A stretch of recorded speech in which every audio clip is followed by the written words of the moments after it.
বোন করে না।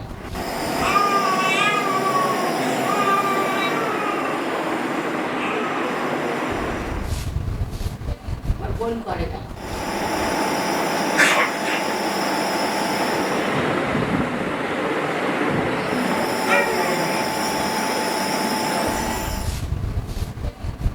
আমি ঢাকায় অসুস্থ ছিলাম, পরে বাড়িতে আসছি। বাড়িতে এসে ট্রিটমেন্ট করছি, ভালো হয়নি। পরে সদর হাসপাতালে আসছি সিলমার। এখানে আসি 5 দিন থেকে। চিকিৎসা নেওয়ার পর একটু সুস্থ।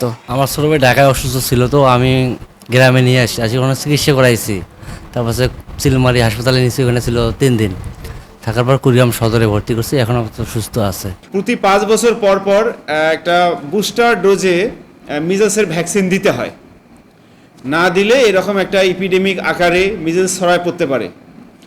তো সম্ভবত সে কারণেই এবারে মিজলস আউটব্রেকটা হয়েছে। হওয়ার পর পরে অবশ্য সরকার যথা সম্ভব সরকার সামর্থ্য অনুযায়ী যত দ্রুত সম্ভব ব্যবস্থা নিয়েছে এবং সমস্ত জায়গায় মিজলস ভ্যাকসিনেশন করা হয়েছে। তো তারপরেও যেহেতু এখানে একটা সমস্যা হয়ে গেছিলো যে আমরা ভ্যাকসিন কিনতে পারিনি, সময় মতো রুগীদের দিতে পারিনি, সেটাই সম্ভবত একটা বড় কারণ যে এই ধরনের একটা ম্যাসিভ আকারে মিজলস এতদিন পর এত বছর পর আবার দেখা গেল। কুড়িগ্রামে যেন হামের প্রাদুর্ভাব শেষই হচ্ছে না। আজও কুড়িগ্রামের হামের আইসোলেশন বিভাগে প্রায় 12 জন ভর্তি হয়ে আছে। গত 24 ঘন্টায় 5 জন ভর্তি হয়েছে। এর মধ্যে শিশু এবং বয়স্ক মানুষরা আছে।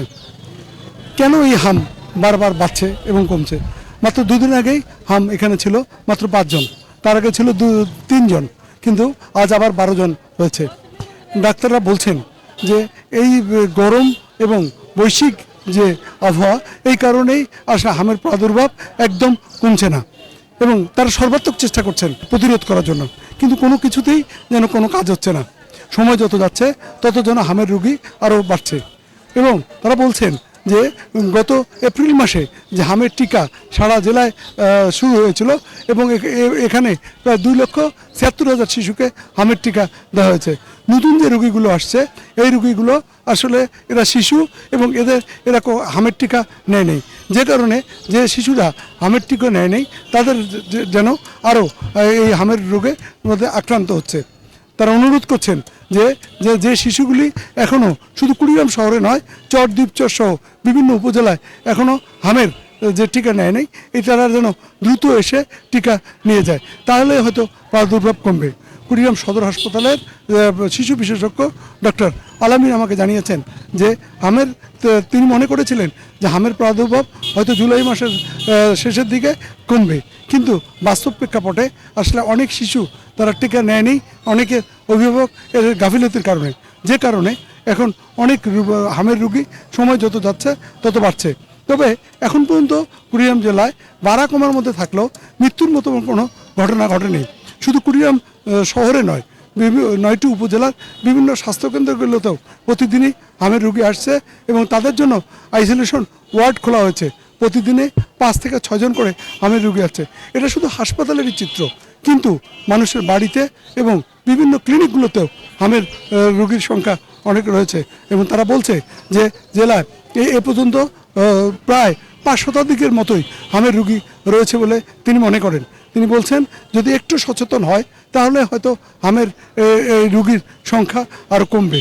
বিশেষ করে হাম একটি ছোঁয়াচে রোগ এবং এই রোগের কারণে যদি কোনো বাড়িতে কোনো শিশু অথবা বয়স্ক মানুষ আক্রান্ত হয়, তাকে যেন একটু আলাদা করে রাখা হয় এবং তাকে তরল খাবার দেওয়া হয়। এবং কুড়িগ্রাম সদর হাসপাতালের আইসোলেশন বিভাগে যে 21 শয্যা বিশিষ্ট একটি আইসোলেশন বিভাগ রয়েছে, এটি 24 ঘন্টা খোলা থাকে এবং এই 24 ঘন্টায় কোনো রোগী যেন কোনো স্থানীয় ডাক্তারের কাছে অথবা পল্লী চিকিৎসকের কাছে না যেয়ে সরাসরি যেন তারা চলে আসে কুড়িগ্রাম সদর হাসপাতালে আইসোলেশন বিভাগে, তাহলে এখানে পর্যাপ্ত ওষুধ আছে এবং নার্স ডাক্তাররা তাদের সেবা দিয়ে থাকে। এটি যেন করবে। রাজু মুস্তাফিজ, 71, কুড়িগ্রাম।